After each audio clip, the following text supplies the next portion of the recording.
lot of the guitar players often have to do double duty. It was the one time where I could go, well, I'm capable of more than just drooling and playing one note at a time. So let me see. And lo and behold, it worked. We are here today with the legendary Sean Hurley, busy session and touring Los Angeles bass player, and I am such a fan. I wrote down all of these names. Are you ready? Are you ready to feel embarrassed? And yeah, here we go. Yep. Lana Del Rey, Lizzie McAlpine, Alanis Morissette, Ringo Starr, Robin Thicke, Alicia Keys, Gwen Stefani, Jason Mraz, the list goes on and on. But what we are here to do today is talk to Sean about these iconic bass lines of John Mayer, and we have them queued up, and we are going to break them down. Some of these bass lines have been played by David LaBruyere. I hope I'm pronouncing that correctly. Correct. Sean, am I pronouncing that correctly? Correct. Okay. Yep. People call him De La. Of course, the great Pino Palladino, and some by Mr. Hurley himself. So I think we're going to get right into it. Sean, thanks for being here. Thanks for having me. Scott, you have these tunes queued up, right? I've got them queued up. We've got maybe like 5 or 6 of them as well. So what we're going to do is we're going to jump straight into the first one, which is No Such Thing. When was this? Anybody know when this was recorded? Because obviously this was Dave on bass, right? In the original. Totally. It's probably 2000 or 99. I'm going to guess 2000. I have since worked with the producer that did that record, this guy, John Alasia. So I got a lot of details at the time it was kind of happening, but I never saw it go down, so I could have my dates and places wrong, but it was I think the record came out in 2001. Right. So they probably recorded in, I don't know if it was, 6 months prior to the release or right. What have you. But it's pretty early aughts. Ooh, see, Hurley's got the deets. He's got when they went into the studio. I love it. You got to do all the research. Of course. And you played on this, or you played not on the record, but you've played this tune with John before. We played this live many, many times. Probably not every night that I toured with him, but, at least 75% of the time. Oh, well, let's check out the bass line. Let's check it out. And then, hopefully, Sean, you're going to play it for us. Let's check it out.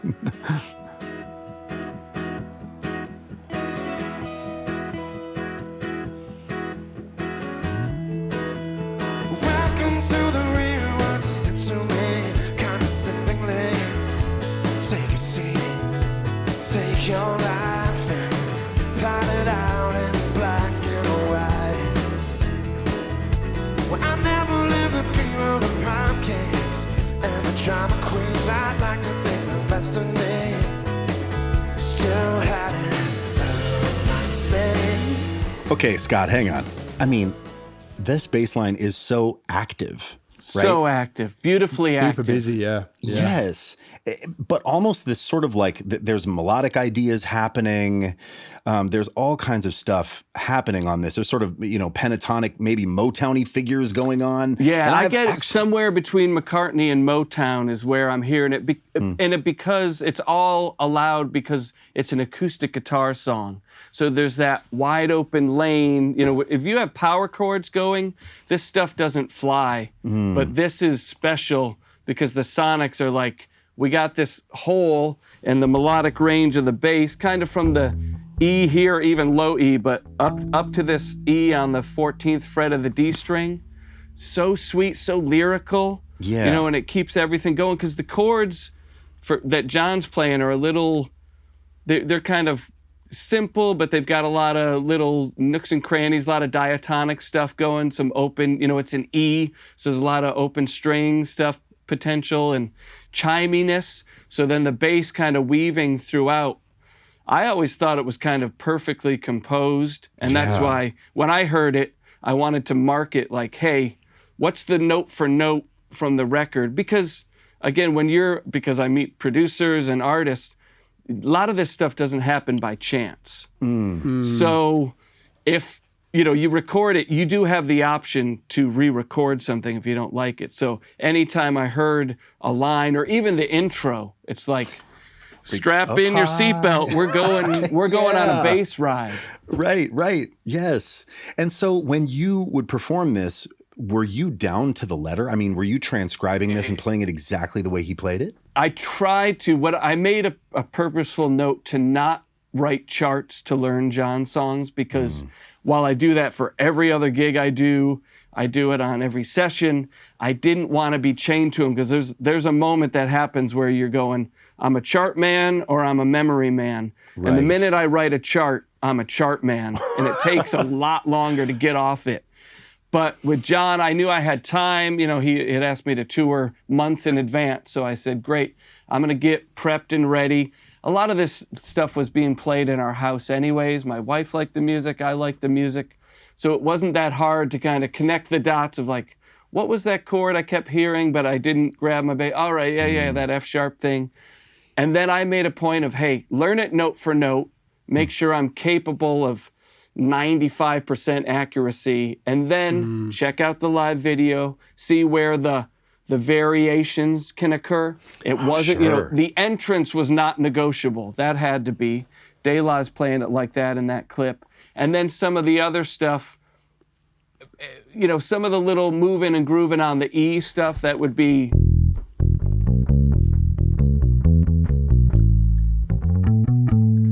That you could do a little bit of going off the script on there, but very little. It, like you said, you recognize the pentatonic stuff, so you get your kind of rails on everything, and anything you do within that is going to feel correct. Because again, my audience is never the audience.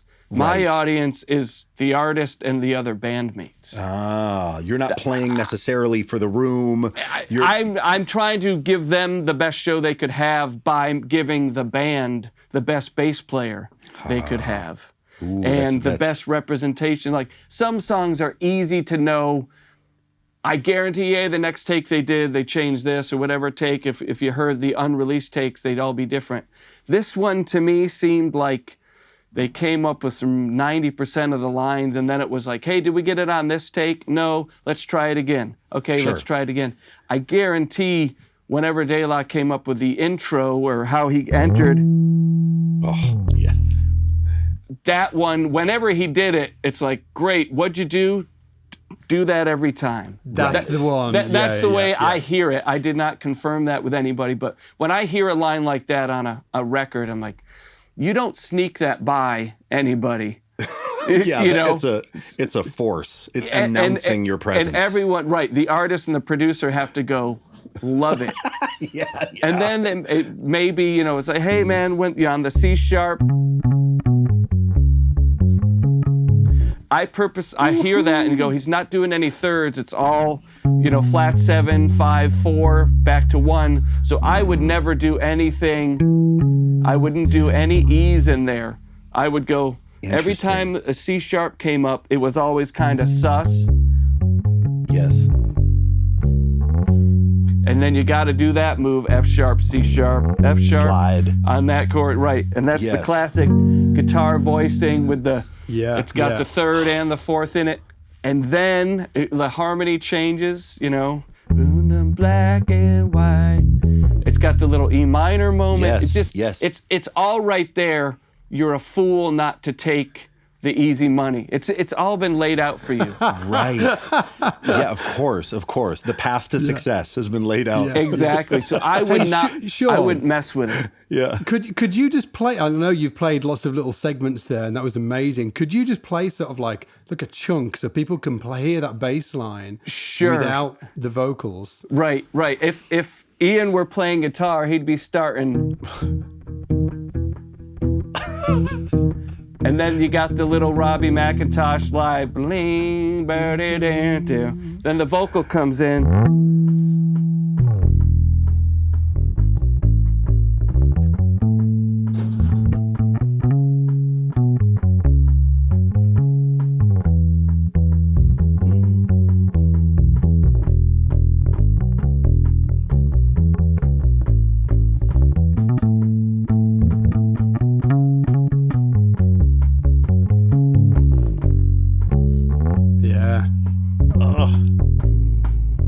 Here it's climbing kind of the A Lydian. Yes. Inside the line.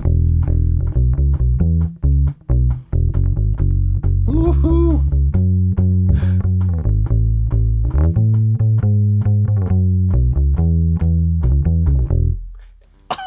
Outrageous. And then the killer drum fill. I mean, Yes. So oh my God. if you check the scorecard, there's a lot of I'm getting the vibe and not the exact notes, but because I played it so many times, I didn't even practice it this morning, but it's kind of in there. If you're hearing the song in your head, it's like it's the pentatonics, it's the little Yes. moves. But to me, my safe zones are that C sharp. If I'm doing this Right. and up my sleeve, Yeah. boom. I mean, You're come safe. in today. You He's know, I safe. just want to let everybody know. Sean Hurley walks in and is like, "Oh, I haven't played these songs in a long time. I'm real rusty." And then we're like, "You just play a little chunk," and proceeds to just play this by memory, like playing the guitar part at first, singing John's line. I'm like, dude, it's wild. When you're prepping something, do you find that you like to be able to play something without, like with the song in your head instead of the song externally? Yes. Yeah. I've always been that. That was what made sense to me as a kid. And when any other band member or leader would go, "Hey, that's useful," or "Hey, how long is the bridge?" I just took it like, "Oh, that can be part of my job." Because ultimately, I think we have the easier job in the band in terms of the technical aspects. We don't need. I walked in here, I got a DI and a tuner, and I worked with all my friends that have guitar players with 2 pedal boards that they're changing together. So with all my free time, I just feel like I'm better when I know this song inside and out. And to be able to sing a little bit of it, even if it's the rhythm, I just feel like I get better the more time I spend with a song. And that can be off, just driving. I'll quiz myself when I'm driving in the car or whatever, especially if I'm distracted, like, okay, how long's that bridge? If I'm working on material to memorize for something, all right, how does that go? Hum the bass line, hum the guitar part, look for my external cues, and just try to have them all in my mind while I'm away from the music. Yeah, I've got one more question. Just for anybody that's watching you, and you mentioned it's just like I'm using pentatonics. What were the chord sequence? I know there was a few different chords, but it goes from like E major to like A major at one point. That's the first part, right? This is going to be a good quiz. So, welcome to the real world, she said to me. A, and then up to C. So, E major, A major, up to C sharp minor. And then it's got this, I don't know what other notes he's got in it, but for me, it's an E minor situation that's going on. Got it. That's the first scene change in the song. We're like, hey, we're not diatonic anymore. So the first time you hear it, you're like, okay, let's be on guard. This isn't going to be a 1-4-6-5 pop tune. Right. Then the next time around, it goes to that F sharp sus-E major thing. It does E to A, and then the C sharp minor. Up my sleeve is on the F sharp.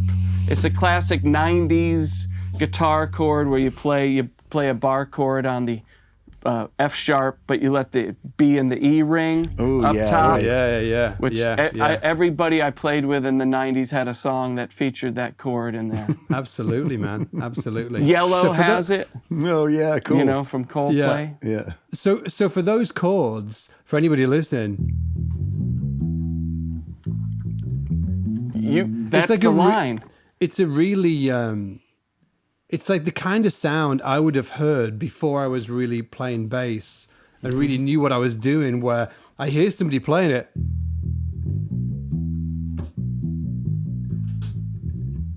And I would be like, well, I've heard that a million times before, but I'm not sure what the ingredients are to make a bass line like that. And what I wanted just to sort of like point out is, as Sean was saying, that's pentatonics. That's major pentatonics that you're using on those chords. And it's just a really great practice to get used to, where they are under your fingers. So, when you're playing as we're playing these chords here, you can just, plug these pentatonics in and really use the fingerboard. I think they're just really great. That helps you do the variations, because if you learn the thing I do like to encourage myself and anybody else to do is learn the song, learn the bass line exactly, but then do a little bit more digging and going, okay, if for some reason I have a brain fart and I don't know the exact line, what are my building blocks? So if I What know are the that it's E ingredients major, exactly? Yeah. and that pentatonic stuff, I even pulled out my old Mel Bay method book that I learned from, and it's like, you be introduced to these and just, there's sort of walking bass line 101, 1, 3, 5, 6 octave. Yeah. Yeah. And then you hear that, oh, Jamerson's making use of that stuff. And McCartney's also making use of that stuff. Then you fast forward to Mayer, his bass player's making use of that stuff. And the more you hear it, it fortifies, great, I've got it all under my fingers. E is probably the easiest, but also the less, you can't kind of superimpose it across the instrument because you've got that open string, that fingering doesn't really exist anywhere else. If you're doing it in G, you have a different mechanic to do it. Yeah. But it is, to me, that core stuff means you can fly as high as the song will require you to. Absolutely. Right. Just super useful tools. So, let's jump into the next one. What have we got up next? We've got, this old Old classic. chestnut.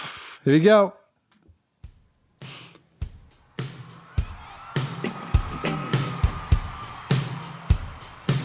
You played this a few times, Sean? I've got my frequent flyer card on this one. This was an always, never leave it off the set. Right.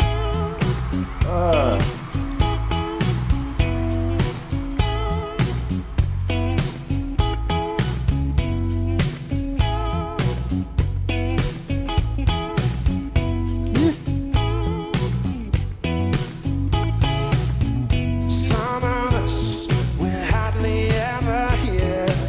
The rest of us, God, he's a kid, isn't he? When, like, I can remember when, I know, right? yeah, I'm looking at it now, I'm like, wow, he's a kid.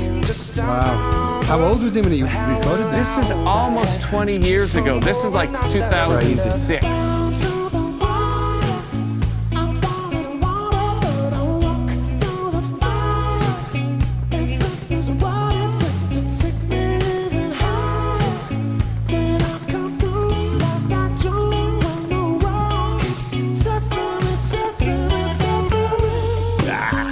God. Yeah. It sounds so good.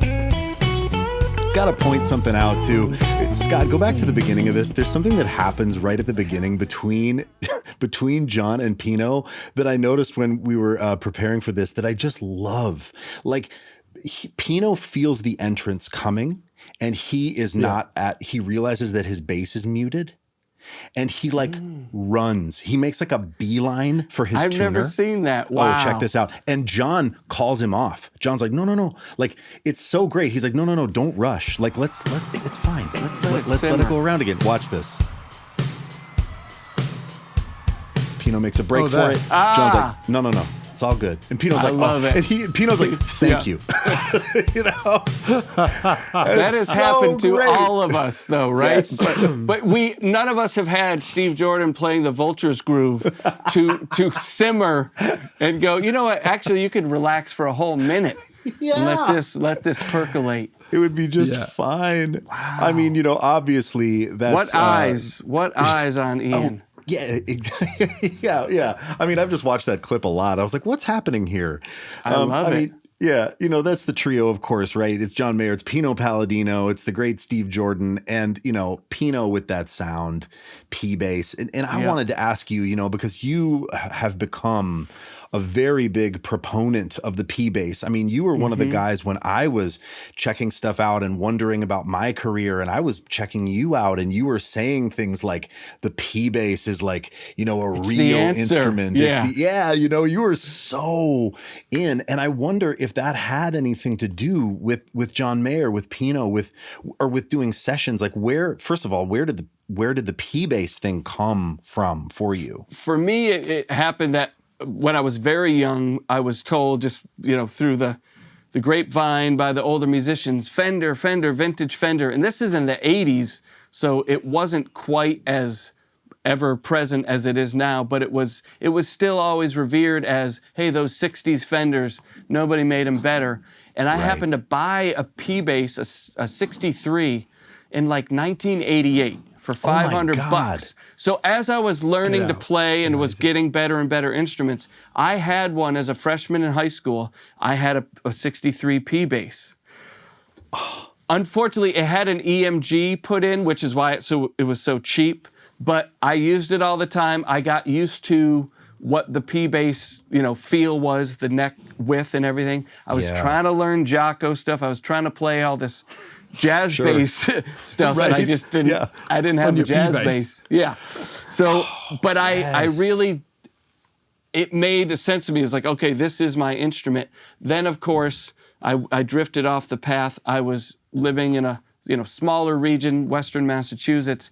You don't get a lot of input from. I didn't even know what a producer was. I was just trying to be in bands, like I think all of us when we were younger.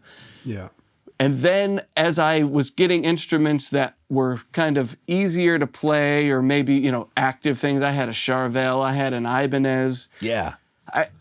I would record with them and nobody really said much, but I don't know how deeply they were listening. Then when I moved to Boston, I had bought a Fender P bass, but it was an anniversary model, 1990. I've still got it. Flame maple top, active pickups, ebony board, no dots. Yeah. I was using that, and it was okay. And then one of my friends, a peer of mine, a bass player, referred to it as, "Oh yeah, you play that P bass light," and it just crushed me. Gold hardware. Yes. I was like, ouch.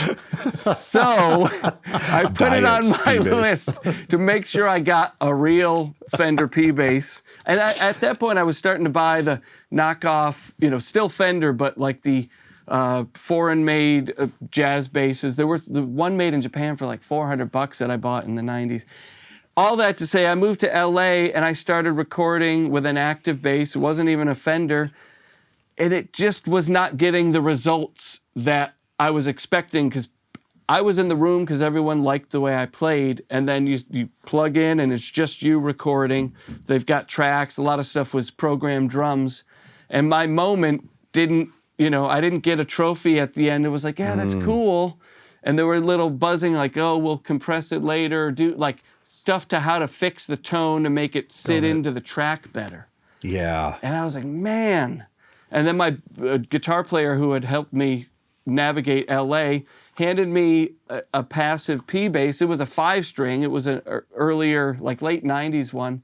But just because it was passive and it had that mid thing, I played it. I just recorded, so I knew my part. I recorded again, and everything, the clouds parted, the sun rays came down. Yes. And this is in 2000, and then D'Angelo's record comes out, and I'm like, man, I got to get a P bass of my own.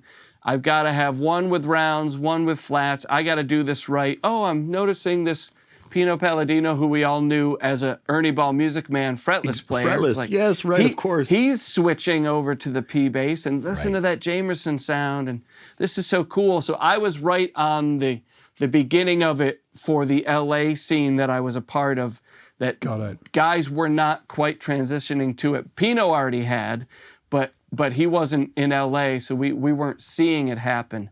And then the flat wounds really had their moment. And I just went all in because I would test this out with a producer. I'd go, I could play this or this or this. And I was getting comments from, that's good.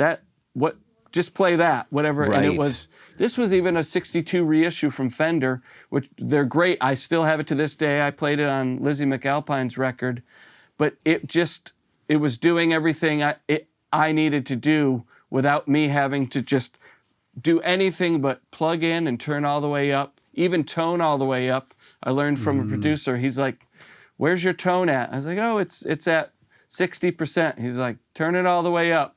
I'll handle it. So right, sure. For me, I was guided to just give them what the P bass has to offer and then make any adjustments with my fingers. And once I did that, I started hearing, I didn't want to hear the jazz bass stuff that I had bought a 69 jazz bass that I loved and was bringing to session after session, and it slowly became like nobody wanted me to play it. They may have wanted someone else to play it, but what was getting the results that I was after and the accolades and the pats on the back was me and my P bass. Yeah. Man. Yeah. Well, It's and I hard to love that mess you with had that. one. You had, you know, it wasn't like, oh, you bought one later. You started on one. Or, Yeah, so I mean, it very felt early. like going home, totally. I mean, when I was gathering all the information, really locking in my reading, my playing, my harmony awareness theory, it was all on a P bass. So it was a 63 P bass. So I sold that thing when I needed $500 again, which is so dumb. That also cured me of ever selling a bass. I never sold another one after that. Wow. Is that right? Because I felt like, man, I'll work to make more money. I'm not selling this instrument to make money. That didn't seem, you know, in my wheelhouse. And also, it's not like I was a day trader with it's like $1,000 on a bass. I could find ways to make that $1,000 back versus selling it for $1,000 selling and an it's amazing gone. instrument. Yeah. Yeah, exactly. Sure. Yeah. And do you still play with the tone control all the way up all the time? Is that like your On stock? every record I do, it's all the way up. Now live, I might tweak it a bit because in the in-ears, it gets a little bit, but I'm very judicious with it because I don't want to limit what someone can adjust later. Like if it's a little bright later, I would rather let the mix do it. The engineer can do their thing rather than you do something that they can't do anything with. Exactly. If you give, for me in my world, because I'm doing a lot of building block stuff, I'm doing a lot of different things. I'm not only playing with an artist like Mayer who is just going to say, hey man, sounds great. I have to account for layers that might come after. And if I only give them, you know, a mushy bass that's like 50% tone, for me, I feel like I'm not planning ahead for what frequency. There's so much frequency masking that comes up that if you solo some of our favorite recordings, you'd probably be shocked at how zingy the bass might be, but the hi-hats, the cymbals, the guitars, the synths, everything else just starts to control us down. But some of that harmonic dirt, that interest, that it's what we're all craving by using these little distortion things and plugins and everything. That's available if you keep your tone a little higher than. But I had to be schooled. I was mixing myself for my headphones, and those Sony 7506s are a little bit hyped in the high, which to me sounded terrible for the bass. So I would bring down the tone. I'd be loving myself. I'd go into the control room and I sounded like I was playing like this. Oh, crazy. Yeah. And I realized my mix is not the song mix. And there's not going to be that much bass. You're not going to hear it on Sony headphones that have a hyped high end. And they're going to add so many other things. And the producer yelling at me to turn up my tone. I thought, because you were like accidentally suppressing his, I guess, how creative he can be on his end because you're giving him sort of like a fraction of, or like, you know, a reduced I was not version giving of what he full wants. spectrum. Exactly. Yeah. So, and has that played into how where you play on the actual instrument in terms of your plucking hand? Because, and I'm sure that other people have felt this before, when you play a P bass with the tone all the way up, you can get like that top end sometimes feels a little. It is to be monitored. Like I said, live, if I'm not on in-ears, if I'm playing a gig with friends in a club, I'll roll the tone a smidge, but probably not more than 75%. What it's done for me is that thing is a very loud indicator of, are you in control of what you're doing? So if I'm playing this E and I'm not careful and the tone's all the way up, it's going to reveal you weren't even sure how, like, did you mean to hit that? But if you're in control and you're doing it in conjunction where it should be in the beat, none of that. Again, I don't live in a world where I'm playing alone. So when I hear this, if I'm playing alone at home, I'm dialing back the tone. because it's more Okay. pleasing. Yeah. But I know, man, you're going to crack a snare and hit a cymbal or do anything along with me. I like having The top.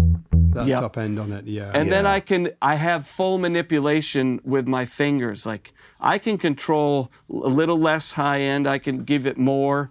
If I'm going to do a mimic of a Jamerson line, I'm not talking about mimicking anything, because then I would go, well, what's the prescription required to sound like that guy? But if I'm just doing me, I've heard it in so many tracks, like it's just not there when you go listen through real speakers with a real Got it. song attached. Sure. Yep, It's got it. only in our world that the high end is like committing criminal offenses. But then the minute there's other music, which is where I want to live, I never want to be alone, that's where Sure. the tone speaks. Well, and for this tune, we've got to talk about, for Vultures too, we need to talk about this muting thing, because, I've been wanting to ask you, right? So there's, of course, your tone control, but then shaping the note duration, the shape of the attack with either palm muting, or you've got that cool mute on your signature bass here. I mean, let's see this thing a minute, huh? This I love for, it's the Jamerson moments where if you want to have the muting happen and not limit your hand, because Jamerson was playing, albeit with one finger, he was never doing what we're going to do to play Vultures correctly. And I will, again, now I'm trying to imitate somebody's tone, so I'm going to back the tone off a smidge for my taste to try to make it more suitable for mimicking the Pino line. And I won't use this muting to do it, because to me, you just watch a video, you go, well, he didn't do a foam, he used his hand. Right. And I love the flexibility of the hand. It's different tools for different end results. Yes. So if you just want to start burning, you put up this thing, roll it back. It's a little subtle versus off. Got it. And How then much the do hand. you play with that on, Sean? When you're doing like your thing, like is it on? Is it like? It's mostly off now because the bass is 10 years old and the strings are 10 years old. On a track that I want the decay to be less, I'll turn it on, but that is like 1 out of every 100 songs. I grew up doing the fingers. I didn't realize Jamerson had the foam in. It was not cool in the 80s to put foam in. So I spent my whole life having my hand do all the business. And I like to play with my finger. I started doing this in blues bands in Boston, and I know a lot of guys like to use their thumb, and I'll do a little combo, but I find, it's like whatever works for you, and there's so much control. I like having maximum control, because some songs I want to start like this. Yeah. And if it's getting bigger, I want to be able to go full open. Live is such a different beast than recording. And we're watching an amazing recorded performance of the trio, but even Pino's not playing the same line he played on the record, because it's just a trio. So he's filling up different spaces than on the recording on Continuum. There's an organ solo, whirly solo. There's some ambient stuff floating up top. So I would treat it differently. Maybe open up. If I was playing with John live and he's extending the solo, I'm guaranteed I'm not going to do this the whole time. I might be going just so that the difference of those two things, while small through the screen right now, are massive at a Madison Square Garden where there's subs booming. Just if you tuck it, you're really holding back the whole beast. That's the subs are just waiting to explode, and then you do it like that, and it's like boom, the whole room shakes. Right. So you got to think, and I learned that from Vertical Horizon. I was in my small moment, and then I get live, and it's like, what translates, what throws, what... I don't know how Jocko did it, because he could do these amazing solos in an audience with Joni Mitchell crowd, and I was not able to speak as loudly and as intricately. So I said, well, I feel these subs shaking. I'm going to do the things. I'm going to control. Now the amp is the PA, and I'm going to control it in a way that is taking that into account as opposed to just me and my amp on stage and being oblivious to what happens. Yeah. Sean, can you play that line? Can you play that line? Yes. It's so great. Every time you play it, I'm like, oh. Yes.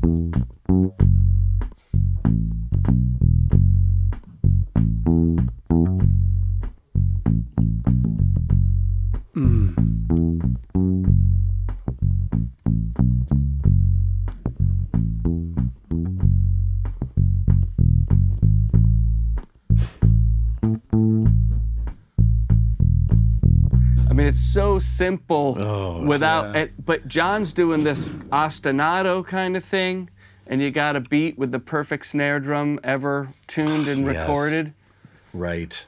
I mean, but the way you play that is so intentional. Like the way that you're so short on the B. I feel like when I've heard, other people play it, or when I've played it myself, I'm playing doom, doom, doom, doom, doom. I'm really leaning into the B, and you don't. Right. It's really interesting. I mean, to me, that was, if I could only learn one song, it would be Vultures. And then, because to me, that was the perfect, like, it was not scripted. You can hear that it's total improv, through composed kind of thing. But it's like a Jamerson line, like, tell me where every next note wasn't perfect. It's just perfect. So that was one. I've never played it note for note, but I have learned every note for note, and just tried to just let that always swim around. Yes. And but it's also, this could be a meme, but Vultures is a feeling. It's like you just have a feeling of what Vultures is. And so for me, none of it, I can't remember what I'm doing when I'm doing it. I just know that's what Vultures means to me. And to you, maybe the B being longer, that's what Vultures means to you. No, it's just, I like it. It's so cool just to see how intentional you are, because, you're talking about learning lines, but you're not just talking about transcribing the notes. You are really hearing the whole thing. You are hearing duration. You're hearing note shape. You're hearing tone. Right. That is something that incrementally I was instructed on little by little, but you don't get it when you open the old books that I learned from, we all learn from, you go to jazz bands, like here's the chart. They just write a quarter note. And as a youngster, I was like, a quarter note is a quarter note. They're all the same. Let's go. And then you go, wait a minute, like, how long is this quarter note? It's up to me, because sometimes that's just the path of least resistance to put, hey, I need you to play this note, and then the next quarter note, I need a different note. But what they might have wanted to write was, a little dot over it, or it's an eighth note, or is it a 16th note? But if you wrote that, the reading of it would be horrendous. So they give us a quarter note. And all of us, what does that quarter note mean to us? I don't know yet. Let me hear your song. Okay. Okay. And then but as a kid, woof, all over my head. I just was nailing the note. The jazz band director was like, great, horns, we got to work on this thing. And I had no guidance. And then I remember doing things, auditioning for jazz bands. And I remember I was putting in between ghost notes, and the band director who's kind of overseeing my prep for the audition, he's like, these extra notes you're playing, are they on the page? And I'm like, no. He's like, you shouldn't do them. But he didn't play bass, and I was like, man, he doesn't know. I'm like, I'm going to do them. But for instance, it would be something like in B flat. If this was what was written, something very like, in a sentimental mood, or there's one of those in the mood kind of tunes. Yeah. So very rudimentary bass line, just accompanying what would be some, horn lines. And I'm like, man, that doesn't swing. So eventually, by the time I'm a senior in high school, I'm playing it more like.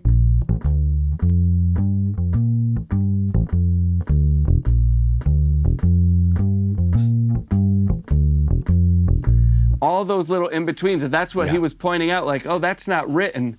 I'm like, but the difference between those two is you're either swinging with the band or you're just reading the ink. Yeah. Right. Yeah. Oh, and I mean, you know, I feel like I heard you say something too about ghost notes once where you said, you know, every ghost note people feel, you know, they might not know where it's coming from or on stage. If you're playing a bunch of ghost notes or you're taking those liberties in that direction, it's felt. And it really has a bearing on the groove. And so you have to, you know, so many of us, I was like this for so long. I would just play ghost notes all over the place because it felt like it kind of kept me into the syncopation. Sure. But man, you know, it's not always the right thing to do. Maybe the swing is coming from somewhere else, right? You have to be, this is where, if you're just bass centric, like I think all of us, there's certain limitations. I know I have many limitations on my instrument, but there are other superpowers you can develop to, like, I just wanted to be a great listener and go, I don't have to do this. Like a lot of this alone stuff, I'm going to play a little bit differently than if we're playing on the Steve Jordan hump, a lot of that heavy lifting has already been accomplished. So we can make different choices than if the three of us are playing alone or we're playing with a metronome or what have you. That's why it's essential to play in the real world. If your real world is always playing with program drums, then get at it. Get into it. If your real world is playing with live people, then you got to get into it. Because that will, I realize, like, a lot of the stuff I was prepping at home, I was not able to utilize 50% of that out in the real world. So then I'd go, well, what am I craving to happen live? And that's where, you know, producer would mention note length. And I remember the first time Robin Thicke told me to shorten a note or something, I was like, that's interesting. I can do it.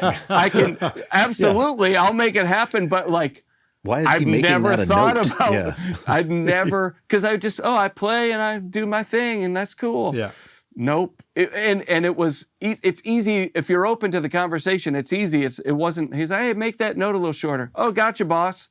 But it's like, wow, what about, how long are all of my notes? Okay, let me start listening to what I'm actually playing, each and every one, and track it while you're going, like. And then that way, I'm an informed guy. I go into the control room and go, measure 3 of the second chorus. Let me check that out because it felt weird. And then, oh no, it's fine. Or I gotta fix that. But no one else hears it but you, because you've learned to listen. How consistent do I need to be? How consistent am I? All this information. That's my superpower that I want to try to work on through my whole career. I still want to unlock the mysteries of harmony in every note that I ever hear and make sure I can achieve it on the bass. But there aren't as many places I can use that to great effect that I can use this listening power, this interpretation power. Of course, yes. Every time we go to fill in for somebody, you want to be as good as, if not better, than what was left for you. Yes, and that's so hard, you know. but if you're not up for that, then why are you saying yes? Why would you do the gig? Yeah. Oh. Mr. Hurley, you are a true ambassador of the bass. You're just sort of like spewing wisdom. I'm like, it's amazing. It is. Well, I appreciate it. When I'm around you guys, I just feel like these are my people. This is the passion. You are home. Yes. Oh, it's so great. Are we aliens? Do we belong somewhere else? I don't know, maybe. We belong right here. It's all good. It's all good. I mean, now we have something else for you, Sean Hurley. We've got I Don't Trust Myself. Another favorite. And there's this legendary story of the session, right? Where, maybe you know these details of Pino and Willie Weeks being booked on the same day. Was that a mistake? No, I know everything about this. Do you want to play it first and then let me, or yes. I know as much. I know a lot about it. I don't know everything, but I know a lot about it. Amazing. Let's listen to it and then jump in. Here we go.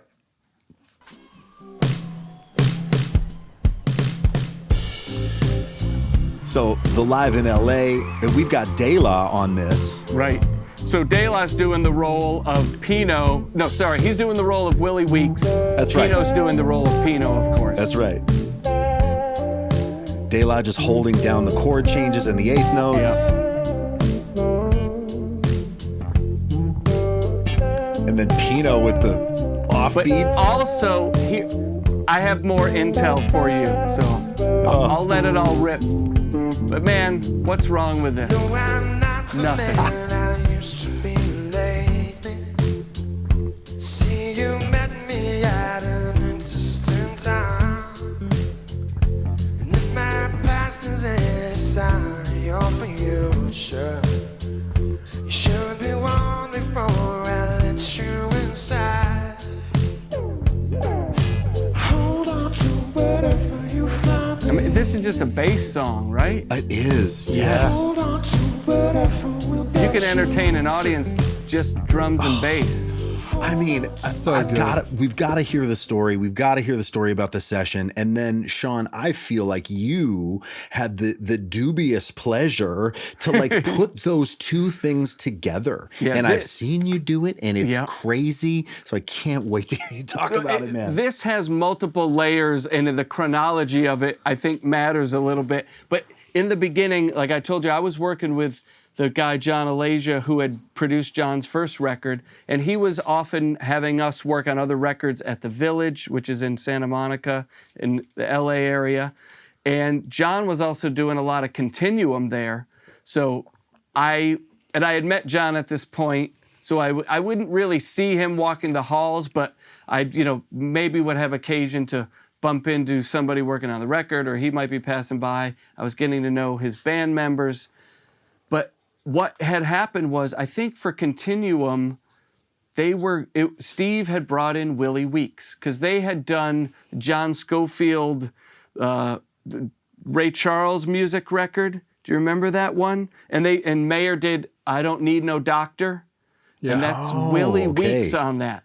So Steve brought in Willie, and Willie did a little bit of work, or maybe jammed or something, and he had recorded with John. So he was going to play on this song, but he was not available beyond a certain date, is the story I heard. This is all secondhand, so it needs to be corroborated. But I read in an interview that he had been previously booked to work with Greg Allman and was going to go out on tour. So, but there was a time where Pino and Willie were going to be in town together, and Pino was going to take over the John recording per Steve. This all comes through Steve Jordan, and he's really tight with Willie because he's played with him a ton, and Pino is also tight with Steve because they played together a ton. Yeah. So Yeah. John always being open to things and being like, let's have them both play. So Willie held down the bottom, and it's just A, C, F, and it just goes A, C, it's always in the same spot, and the F changes the octave. Ah, yes, and all on the E string, always. For me, it is until maybe you play it live and you want to expand, but to me, that's how I hear it, because I don't think the tone really changes. Right. You'd have to ask Willie. He might have the ability to play the E and the A string and have us not know that he switched strings, because he's a Yeah, yeah. Superman. Yeah. But then Pino was like, well, if you're doing the bass line, and I heard this from the engineer, who was like, so Pino's playing just the thirds. This is where, obviously, Pino knows all this stuff, but for the students out there, chord quality, Yeah. you hear what's happening, what key are you in? So obviously the A is going to be minor, you're in the key of C, you play a C, so you got the third up top, and then the F's got the A. And then he's doing, he's doing like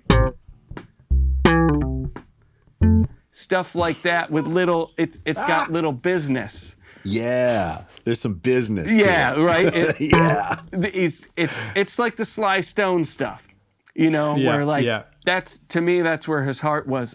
I never confirmed it with him, but that, to me, that's what I hear. It's like, oh, that's some Sly, how do you make it? And that's why I like having, there's no mute happening, because it's all, if you want to do that, but you can Right. also, you're available, all the options are available to you. It's all, your hands will give you, I mean, this is brash. So, Yes. so he's doing that. Then when they played it live, Pino was not on tour. So De La's playing the Willie Weeks part, and David Ryan Harris played a baritone guitar to do the Pino line. Amazing. I had no idea. And what on the live video you're seeing, because it was a special concert, John played alone, then he played with the trio, then he played Yes. with the band. So David Ryan Harris is still in there playing the baritone and Pino. So they're having to be judicious with who's going pop, snap, crackle, Yeah. and De La just laying it down. Right. Just looking so happy to be Oh, laying man. it down. To you me, know? there's Oh, no my better God. place on earth than having such a line. It's so simple and so beautiful, but so damn effective. Yes. Like, you could play this, as long as you put a beat on, you play that bass line and everyone's like, hold on to whatever you find, baby. Yeah. They're going to be with you. They know what's happening. Right. Cut to then when I'm doing a tour and Yes. David Ryan Harris is not there. There was a tour I did with him and then a tour I did without him. And the question came, who's going to grab a baritone and play it? And we didn't have an extra guitar player that was going to jump into that. Zane Carney was playing guitar. Doug Pettibone was doing more pedal steel and slide stuff. So putting Zane on a baritone just to do snaps and pops seemed like not the best use of his, what the voice he had in the band. So I said, well, like I'm sure all of you guys have done this, is you've heard that and gone, well, when I go do a gig and we cover this song, I don't have Willie or Pino at my disposal. So I just mocked it up, and I remember talking to the engineer who was doing the front of house. He's like, so what are we gonna do here, fellas? And I said, well, I've messed around with this. Could this work? And I went. So he's like, cool. And then I'm like, can I do that thing? Yeah, you can. Yeah.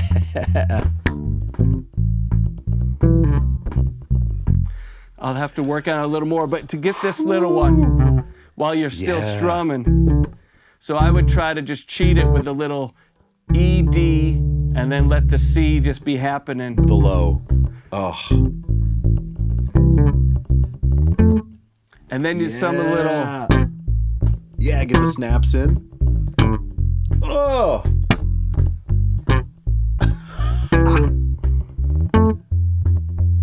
Love it. Oh. And then so then it was like, okay, it's gonna be fine. We don't need to waste another set of hands to do it. Sure. So I was like, yay! And I don't think it's ever come up again.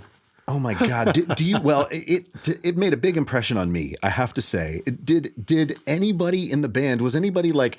I mean, I just want a trophy. I want the confetti cannons to go off, dude. I want the trophy to come out and be like, we're giving you this trophy, Sean Hurley. Being a problem solver, to have the engineer he engineered the records as well. So when he was like, "What are we gonna do?" and I'm like, "Well, let me see about this." He's like, "Great, you solved it." I knew that was gonna be like. That's the equivalent of getting, and you get a new car. He's like, great, I don't have to worry about this. Not a problem that needs to be solved anymore because you, Sean Hurley, have solved the problem.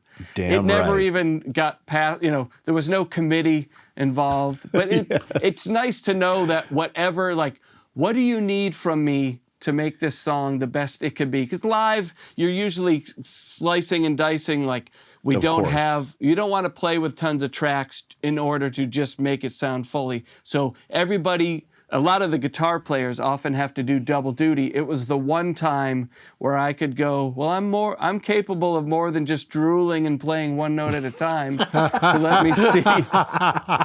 And lo and behold, it worked. It's so great. I mean, to combine those two lines together, and I mean, had to have made John Mayer happy, even if he didn't explicitly say it.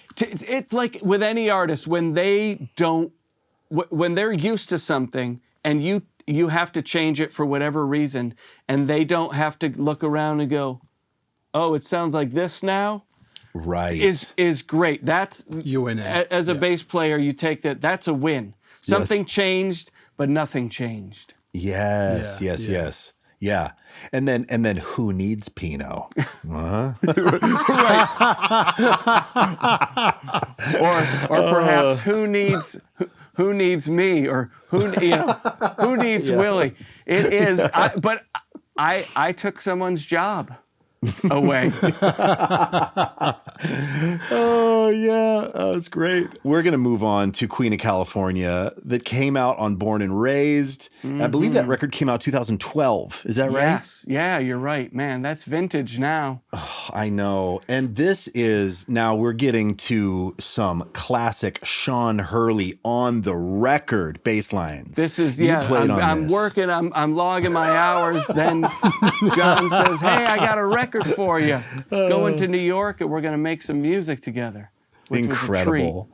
And this bass line is so wonderful. It's the first track on the record. I mean, I remember being so excited about this record. Sure.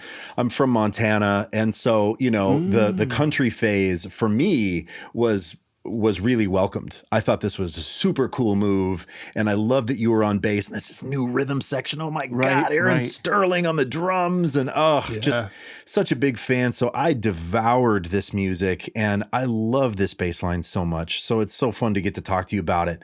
Let's listen to it, and then love for you to break it down. Here we go.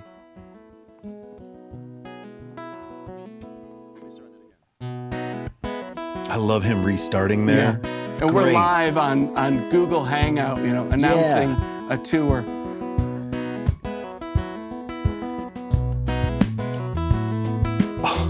When you guys come in, look at him smile. Yeah, right.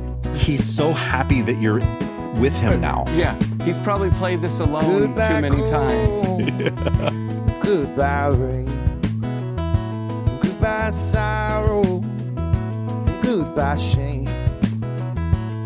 You know I'm heading out west with my headphones on. I'm boarding a flight with a song in the back of my soul. This is a great freaking bass line, dude. It's killing. So Thank beautiful. you. And there's Don Was cheering us on and moderating. Was just hanging out. Yeah. One on, one off. Hello beauty, hello strange, hello wonder, I wonder what's your name. I'm busy looking for the sun that Neil Young hung after the gold rush in 1971. Ah, come on. Yeah. That little moment. Look at this bass. I just found out a ghost left town. The Queen of California is stepping down, down, down. Oh my God. Sean Hurley, look at you, man. Just trying to keep it together. I saw this and I was like, do I need a gray denim jacket and a plaid shirt now? You might. And a P bass and a B15? Oh my God, man. I think we actually all need a denim jacket, a plaid shirt. Yeah. Like, just to put it out there, I think that we do. Just So good. great. Funny. I've seen, I've heard this song a lot, and I've seen you play it a number of times, and I think this is one of the most deceptively challenging bass lines. It sounds so simple, and you make it look and sound so easy, and your economy of motion is so, your hand just looks like I'm not doing anything. You're not doing a damn Yeah. thing, and that's when you know there's an assassin in the building, Don had picked up on that, but I had a teacher early on that was like, man, let the amp work. Don't be, because there's a lot that you might want to be doing at any moment. So make sure you're ready for anything. It's always like, I guess the Assassin's Creed, if you're a ninja, like you're not just standing, if you don't want to be pushed over. If someone comes and bumps into you, you're not moving. So I practiced. I was always a good student. So if someone told me something in earnest, I would go, all right, that's something important. I'm going to try that. It's hard, to not lift your fingers off the neck, the ones that aren't being employed at the moment. But I just made a point of it. It also made muting easier. But when I play a B, I'm here. When I play an E, I'm here. And I play an A, I'm there. Right. So 7th fret, I'm just right there. Yeah. And your hand doesn't even have to move. No. Right?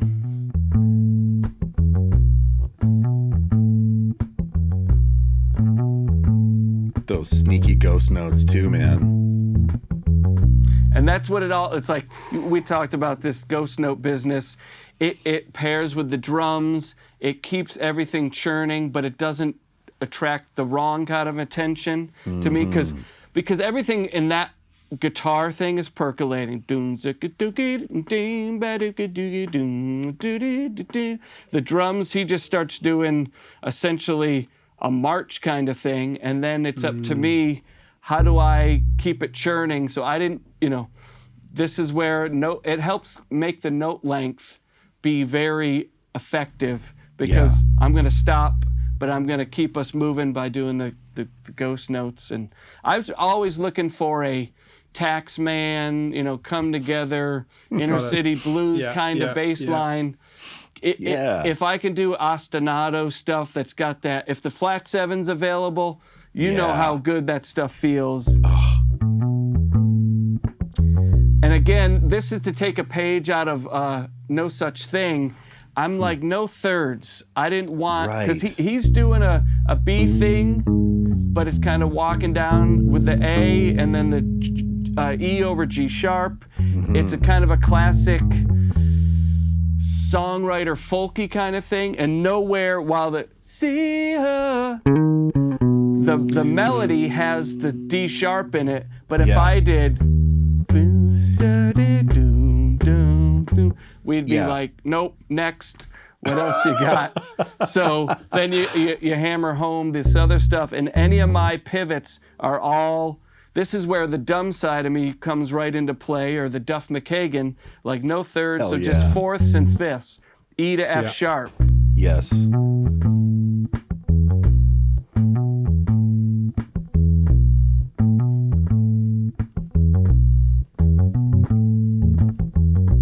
And then you pepper it with a little bit of, you do a full McCartney and a half McCartney and a 3/4 McCartney, and just keep it percolating. Sean, did you write that bass line? Like, yeah. Did you... Oh, yeah. John just started playing this line. Yep. Until it became this progression, it was just that little vamp on B doing this thing. Right. And I just heard, there's a big B and a big A, and then it kind of tickles at the E. So I was like, what's the easiest way? This was heaven for me to go. I've always wanted to write a McCartney line, and rarely do you get the moment to do it. And I was just like, great. My first spot is the B, root note, and then land on that A. He's already moving off from it, so I'm hitting the E, and I just started rolling. This is what doing sessions, multiple days a week. It's like, how creative can you be with the simplest ingredients and make it something that the song then suddenly can't live without? Because when I hear people cover or do things and they don't play that line, I get a little like, it doesn't sound like the same song. Right? No, I mean, it's integral. I mean, it's a big thing. And I was always wondering too, I feel like sometimes I would be inclined, or I would want to play the B here and maybe the A here, but you don't do it, right? You're all in this zone. Because this is where, just experiencing in the room with somebody versus hearing it later and going, oh, what are the chords? Like, it's just being hit at me, and he's playing a B here, but his A is up here. So I want to flow with him. And then this is that melodic range. That's melodic, but it still is fundamental and fortifying for the song. But because he's staying up there, sometimes the further you spread, the less effective it gets, the less like glued. It doesn't, mix-wise, it doesn't really gel. So then you're looking for, well, what are we going to put in the middle to put it all, to keep it all flowing together? Right. And it kind of came out, and he liked it. And then once we started adding chord changes, at one point we just rolled through a blues. That wasn't quite right, but it's essentially a blues. He changed the turnaround from being the 5, and we have, he goes through the 4, adds the C sharp, but that's essentially functioning as just the 4 chord would in a blues, and then you're back to the 1. Yeah. And Oh, it's then so great. we even tried other chord changes, and then one day I was like, you know what? Just out of go left town, and down. Just make it a blues at the ending. Ugh. And I've played a lot of blues, and I've always looked for, man, these lines, they're so good. They're so, me and my friends always called that the line, and then we had the reverse line. Yeah, right. So Right. that stuff's in my vocabulary. It's like if I can make a meal out of that on a pop song or a songwriter song, it's like taking candy from a baby. Right. And babies are weak. You just grab Sure. it. Give me that candy. Yeah. Like something I want to point out as well, that just in case anybody's missed it, is when you play, so you're always, your right hand has got this kind of like this home zone. When I'm watching Yes. you play with anybody, like your hand always goes to this very particular area on the bass, and sometimes you do move up and down, but you have got this sort of like this like area that you go to, and I think that at least when I play a little Totally. a little bit back, and it just never sounds as good as when it's as different, right. round and as fat as when you're playing it. This is where the tonal, like I made choices because again, I played a lot of different basses when I was learning, and I'd sometimes hear recordings back, and if you were in just bass, drums, guitar land in a singer, the minute the guitar player started soloing or doing something that wasn't chordal, and I heard it back, and anytime I was trying to imitate Jocko Yeah. from his instructional video jamming with Schofield. Like Yeah. I did that on a recording I made with my blues band, and I heard it back, and I was aghast because to me there was no, we lost everything. So I started going, Got it. and then it's like, okay, that's the tone, like, because I was stuck with what I was stuck with. I didn't have, I always ended up being with bass, drums, and guitar. That was it. We were in a small town. You'd lose one guitar player, get another. We never had enough sound where I could make different choices. So I slowly slid up, and you could see this bass is Yeah. well worn right In there. that zone. Nick, yeah. Because that's Yeah. my zone, and I'm eating away at the wood with my thumb in my thumbnail. Oh. Right. And you It's play so really cool. lightly as well, don't you? Yeah, I used to be Yeah. like, hey, you're P bass light and you're you play light. I used to put those two together as like like, man, am I not strong? Do I not play light? But again, it was that teacher. It was like, let the amp do the work. Yeah. And I found that when I played live, especially like Vertical Horizon, we're playing in a bigger venue, and I get my moment, and I'm so excited, and I start digging in, and it's like, I can't even play an 8th note, let alone a 16th note. So I would practice so much to go, I need to maintain complete calm.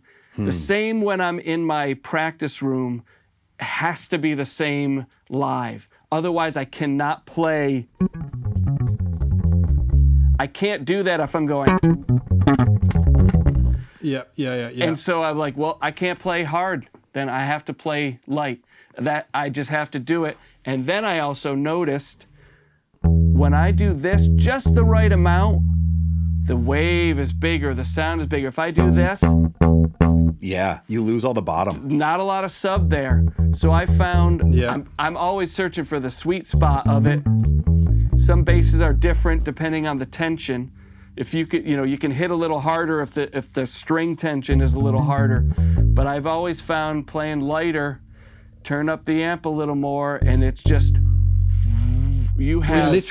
We literally had this conversation either yesterday or the day before with Gary Willis. We did. And then And 2 weeks before that, Michael League, and they both said the same thing. They did. Play really lightly. When you look at the waveform, you're going to see big sausages rather than traffic cones. Exactly. Right? Exactly. You're going to get all of this fat note rather than all the front end, and then it just dies off. Yes, yeah, exactly. And then nothing else and then afterwards. nothing. Yeah.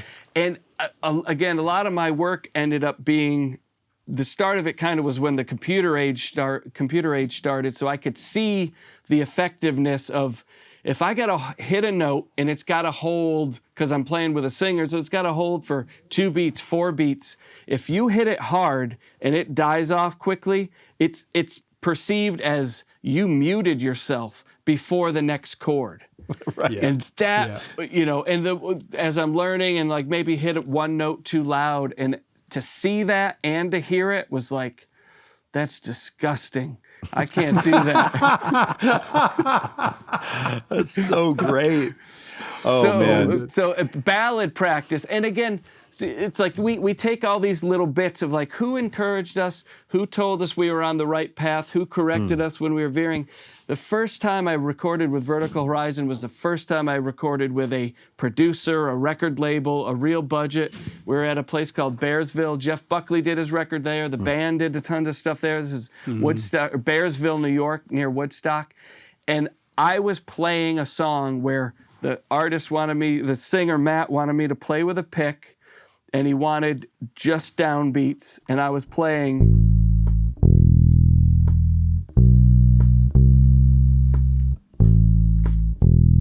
And I was doing it for a long time, and nobody in the band, the producer, engineer didn't say anything, but the assistant, who was kind of in charge of getting things into the computer, he's like, man, I know you're really good because you're hitting all of those notes perfectly, and they are all consistent, and they all sound the same. And he's like, you're nailing it. I know you're playing, he called them whole notes. He's like, I know you're only playing whole notes, but I know you're awesome. And that was all I needed to hear. I was like, man, that's all I need. Man. That's so nice. Just a little affirmation from the engineer. God, it's all we ever want. I probably had 10 years of joy after that moment.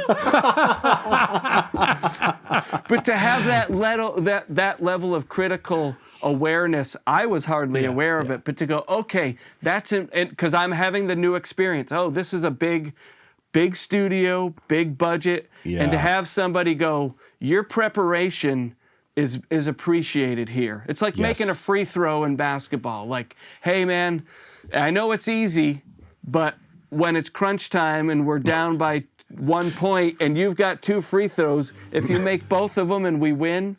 So I did not take that for granted. The fact that I still remember it, I've forgotten so many other stories where I worked so much harder. I was like, yeah, that's really cool later.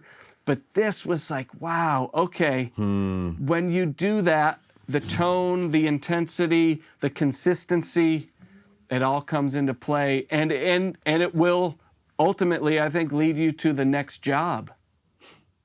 Absolutely. Hey, before we jump into the next track, what about the bass on that last clip as well? Because that's not what you're playing now. Right. Yeah. That one I've semi-retired because as it's aging, there's some things like I have to deal with a little fret thing here, or like I feel like the pickup's changing. But that is my 61 P bass, straight from the factory, slab board, sunburst. Really? It's well worn. I bought it in like 2009, so got 14 years ago. I bought it to do the tour with John that Steve Jordan was playing drums on because he hadn't met me yet. Pino was unavailable because he was playing with The Who, so I got the call to tour, and Steve said, I don't care who's coming in. And the crew, I had already toured with John, so the crew was like, oh yeah, Sean's great, it'll be great. He's like, he's got to have a P bass with flats and an SVT. And I had those things, but what I wanted was a P bass with flats that I didn't have to worry about getting off the road and back into the studio like this other one I was using, which was my 66. So I said, let me go buy one that'll be a special touring bass. Cut to, I'm playing it, and it's like, I went into True Tone Music in Santa Monica. I saw it online. I played it and was like, this has to be my bass. And it became, so then of course I did have to rush it home after every tour and get it, because I just fell in love with it. I felt like this was the bass that was meant for me. I put flats on it. They got broken in quickly by being on the road. I also hit them with Vaseline, which is my trick. That's and your that, move. Yeah. That one is what they measured and copied and did all the deets on to make this. This is that's the copy. This is the signature bass of that 61. So that way I could leave it at home and I could play this one. And I also have a couple other colors, and Fender's still selling it 10 years later. That's which is kind of incredible. shocking. And you're a labella guy, right? You use labella flats? Yeah, and that's what, I noticed Pino's bass came with Tomastics, so I knew that I could offer up, hey, if you make the bass and you're going to make it for sale, please put labellas on it, because I feel like they're married perfectly. 43 to 104, so just a hint lighter than the 45 to 105. But remember, this is 0.105, so by changing to 0.104, it's like a thousandth of a numeral. Pretty you know small. what I mean? Yeah. So, but it Yeah. makes all the difference. It was directed by a friend that used them, and also the guys at Labella. And then when I left Fender, I got a call from the Labella guy, and he's like, hey man, thanks for hooking us up with Fender. They bought 50 sets. So I knew they were gonna make a lot of basses and sell them. And when the guy made amazing. it, he said, I love this bass with the labellas on. And he said, I don't think if we just put on our usual brand, the tension is different and it would have played differently. And he's like, you're right about it. This bass, like when you put those strings on a Fender P bass and you play like me, light enough so that you're not killing it, it's like, it's a perfect match. Yes. So fat, round. Yeah, but Yeah, that clip was from 2013, so the bass was 10 years younger, and I used it exclusively on the road because I hadn't even gotten this bass yet. It was in production, but it hadn't even been built yet. Wild. I can actually remember watching that video when it only had something like 3,000 views. Like when it like the first week. Right. I can remember checking it out. I can remember where I was living. I can remember. It's embarrassing to say I was about to get in the bath. so let me just put it out there. I might have been naked. That's I was in the bathroom.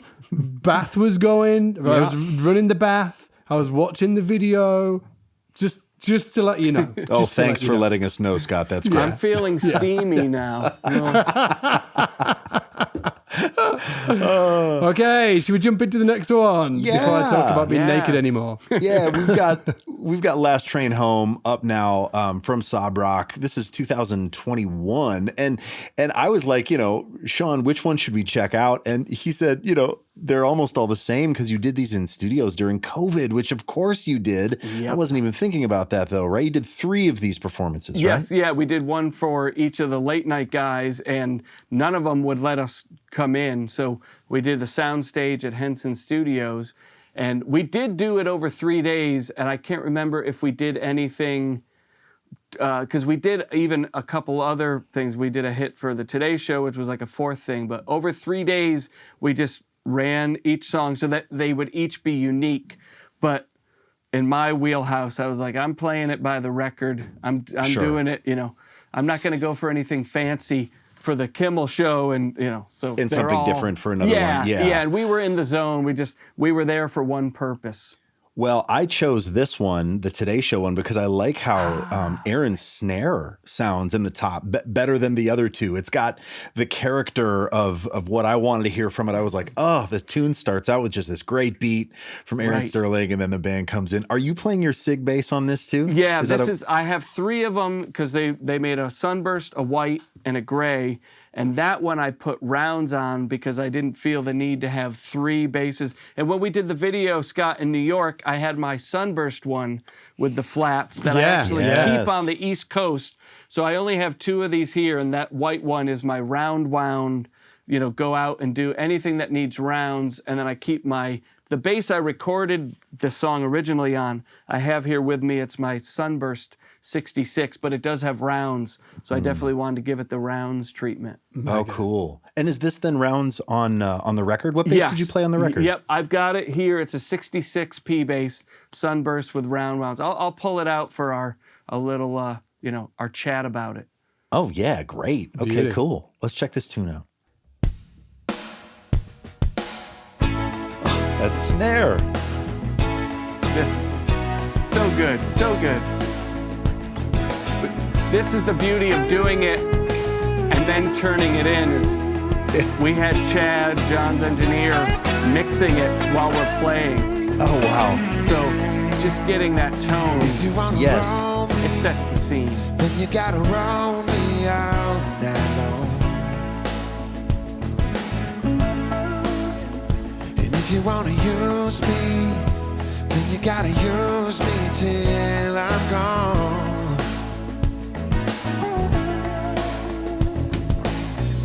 I'm not a fallen angel, I just fell behind. I'm out of luck and I'm out of time. If you don't wanna love me, let me go. I'm running for the last train. I'm running for the last train home.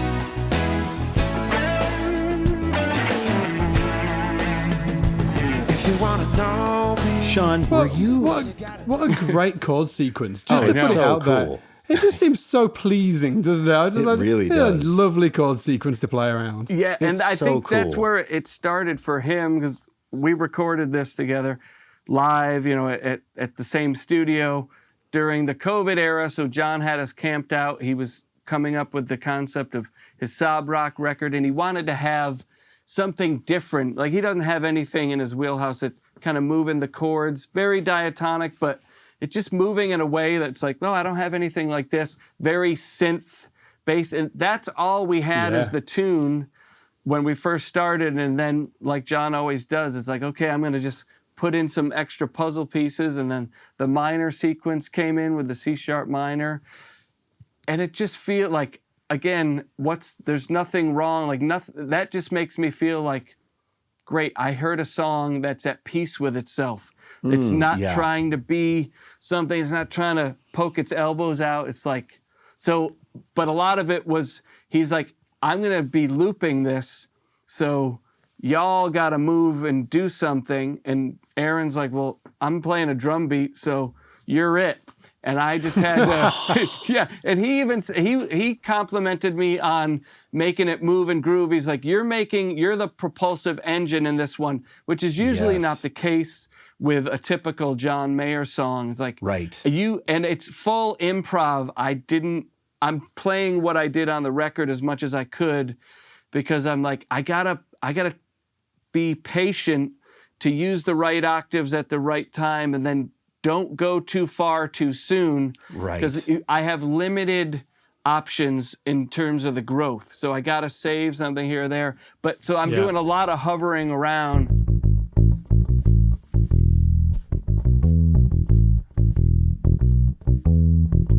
And then I said, I can't go up to the high A yet. And I'll just hover around in the dusty end or the murky end. This is the dusty end. I'm in the murky zone. So even though I'm pivoting off A's and G sharps, it's not disrupting the flow, which typically this, I guess, is where Jamerson, using his half step stuff, which you would stand out if I lingered too long, I can't do that, but I can go, just bouncing around so that the pitch is less important than the rhythmic element of it. And John had purposely said, like, don't stay still. You got to keep this thing bopping. Oh. And there were just the three of us. He and we had a friend of ours playing keys, but that was not going to change. Again, it was just like someone's going to get the task of you've got to vary what you're doing because everyone else is static. Well, It's tricky, right, isn't it? Yes. Sorry, and I was just going to say it's tricky, isn't it, when somebody says, "Hey, like play, like we want you to be the propulsion, pushing it along. We want you to play quite, busy-ish." but you know that you also can't get in the way of the harmony. Like you need Exactly. to, Right.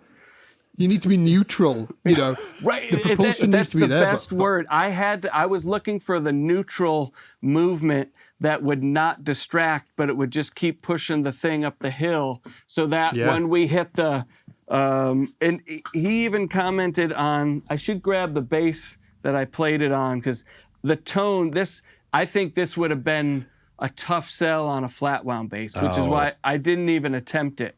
Grab the bass. Yeah. So this is the one, this is actually more of my workhorse in my regular day job of playing bass on Come What May. I tend to use this bass. Lady A, Gwen Stefani, all the stuff, most of the names you mentioned, I would have played this bass on. Wow. And this is the one that sold me completely on. I have done country records, I have done R&B records, I have done ballads, I've done film score stuff, and this bass has never gotten fired from it. Wow. Right. Oh, wow. And what year is this? This is a 66. Yeah. And a lot of my friends that have a 66 have talked about the fact that even when they've just randomly bought a 66, the consistency of the bottom end, the reason I know I can trust it in any genre is it's got so much low end. I played it on a Lil Nas X song that's not yet out, but it can compete with any of the things where, hey, we've got subs or we've got a lot of things going on. We got electronics going on, synths going on. This guy seems to be able to do it. And this was the bass I was playing when the producer said, "Where's your tone?" And I had it pulled back a bit, and he wanted it all the way up. That said, I have strings on this. They're rounds, but I haven't changed them. I recorded the John record in 2020. They were old then, and I haven't changed them since. Wow. So they could Old be rounds. Cool. 6 years or so. But there's a lot of crispiness that when a compressor gets a hold of that or a Neve gets a hold of that, it's like, but it's not zingy. It's not like it's not zingy at all. There's no active bass zing, but there is some harmonic stuff up there. Yes. So when I went, ba, ba,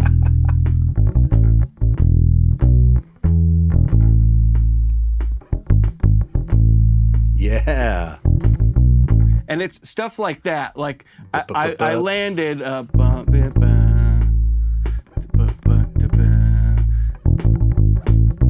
that's only me going because I'm like neutral zone. Where's the next strike? Right. And I just keep spinning it around.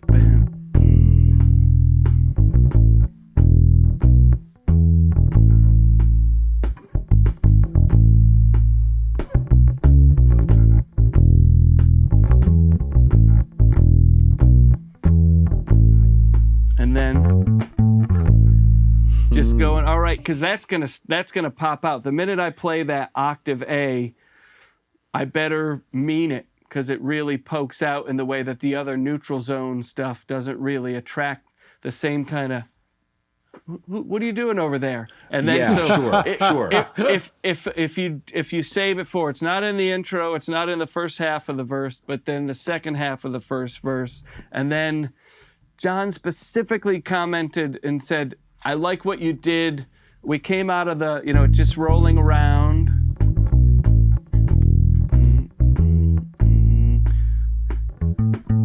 And then we're going to go to the next section, which also starts on an A. So as a player, I'm like, A to A, terrible. You can't, damned if you do, damned if you don't. So I just went, I'm not a fallen angel. Yes, and he liked that when he heard our first take, he's like, great, that works. Keep doing that in there. So every time we played it, I would always lead into that section with, but then I could chill because we're doing chord changes. Not enough, but I'm out of time. Yes.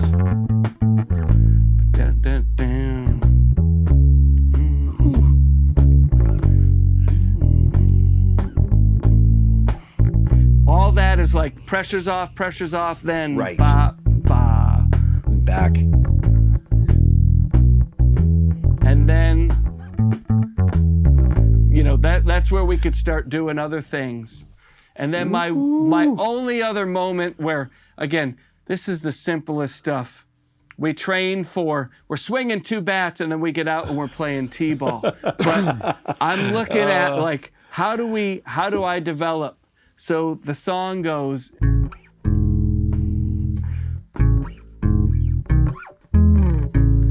right? So I know the harmony and I go, oh, how about if I do some substitutions, which if you do them too soon, everyone hates you. But if you do them on the fade out, everybody loves you. Yeah, so yeah. I That's went, right. That's so true.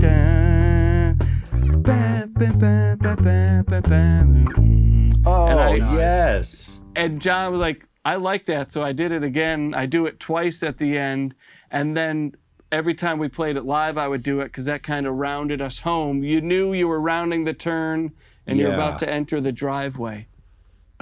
Absolutely.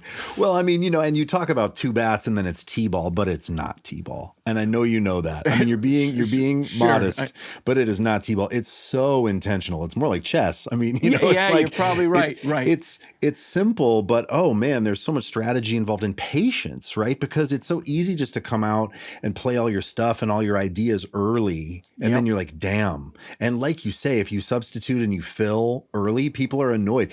They notice it, but not in a good way. You don't establish trust, right? That's it. And it can be that way in every day. Like tomorrow, if I do a session, I do need to establish trust that the guy knows I'm not in it just for myself. Right. So I'm in it for the team. And then when the team needs more out of me, like we got 2 guys on base, like, can you steal?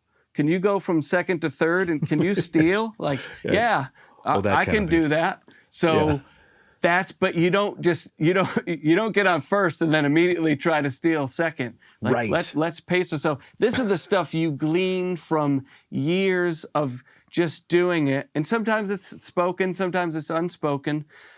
But I do think it needs to be said. And the way you said it, establishing trust, because each day, I just did a 3-day session and I haven't done 3 days in forever. Like a lot of times it's you're in and you're out in a matter of hours, if not a day. Sure. So the bond that you need to create with somebody new, whether it's a new artist, producer, or player, or sometimes all of those variables are all new. And it's you have to give them the trust of you're going to do the job and you're not going to make their job more difficult. By suddenly it's like, what's the chord? Well, you're playing a G sharp, but the chord's E. So which is it? Because if I play a G sharp, it's suddenly E over G sharp. Right. There's no ifs, ands, or buts about it. That's absolutely right. Well, I mean, you also have made, when you came out and you were all over the internet and I was devouring any video I could find of yours, you planted the flag for the side musician in a way that I hadn't seen someone do before. And you talked about simplicity, you talked about time, you talked about note shape, tone from a side musician angle and from this song service point, and you made it cool. You have seemed to walk this line between, you know, on one side we have supportive, but the negative of that could be boring, right? You don't want to be boring. And then, but if you go too far on the other side, creative, then you're a wanker, right? And you don't want that, right? You start to go, your lane to achieve both of these things is pretty narrow. Yes. How do you be cool, simple, and be like, oh, I want to have the guy that does so little we hardly notice him, but he's the coolest guy. The bass player can do it, but it has to be so intentional. It does not happen by accident. And that's you, Sean Hurley. That's you. I appreciate that. The ambassador of bass. I'm telling you, it's the ambassador of bass. I'll get you a T-shirt. I'll send it over, Sean. I would love that. I am the ambassador of bass. Hey guys, should we call this one there? Yeah, it feels incredible. like we've done. Yeah, the conversation's been really fantastic. Sean, I do want to acknowledge that you are the ambassador of bass, and that when I grow up, I want to be like you. I encourage that because I need to leave the legacy to somebody, and neither of my children are interested in it. So if I could be passing it on. I'll be there. Plus, we need satellite offices for our ambassadors. We need them in the Absolutely. UK. That's right. Yeah. That's right. Hey, also as well, just for the listeners as well, just to let you know that we have also got a course in the SBL membership library from Sean, where we got to hang out in New York, and Sean was talking about all of these amazing tips for people that want to work in the session and studio world. So I really highly recommend going to check that out. If you're already a member at SBL, you've got access to it. If you are not, go grab a trial and jump into the course. It's really, really amazing. Thank you so much, Sean. Thank see you you so on here much, Sean. next time. My pleasure. Take it easy, guys. Bye.